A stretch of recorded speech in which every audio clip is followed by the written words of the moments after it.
మొదటి 7 ఓవర్లలో 104 పరువొకటి. కేవలం 11 డాట్ బాల్స్ మాత్రమే. పేస్ బౌలింగ్ను భారత బ్యాటర్లు పూర్తిగా ఆధిపత్యం చెలాయించారు.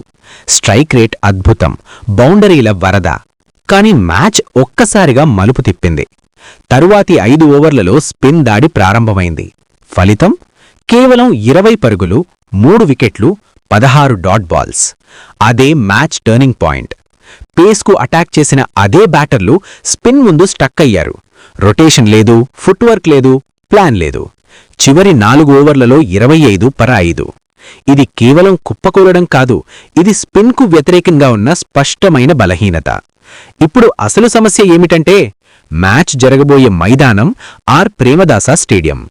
ఈ స్టేడియం పిచ్ సాధారణంగా డ్రైగా ఉంటుంది. బాల్ గ్రిప్ అవుతుంది. మధ్య ఓవర్లలో స్పిన్నర్లు గేమ్ని కంట్రోల్ చేస్తారు. ఇక్కడ 280+ స్కోర్లు రావచ్చు, కానీ స్పిన్ను సరిగ్గా హ్యాండిల్ చేయకపోతే 350 అనుకున్న ఇన్నింగ్స్ 240కి పడిపోతుంది. ఇప్పుడే చూసినట్లే పాక్ జట్టులో క్వాలిటీ స్పిన్నర్లున్నారు. వారు ఈ బలహీనతను టార్గెట్ చేస్తారు. సింపుల్గా చెప్పాలంటే, పేస్పై దూసుకెళ్లడం సరిపోదు. మధ్య ఓవర్లలో స్ట్రైక్ రొటేషన్, సింగిల్స్, డబుల్స్ కీలకం. భారత జట్టు నిజంగా ఈ స్పిన్ సమస్యను ఫిక్స్ చేయకపోతే కొలంబోలో మ్యాచ్ కష్టమే. హైప్ కాదు, మధ్య ఓవర్ల మేనేజ్మెంటే మ్యాచ్ నిర్ణయిస్తుంది.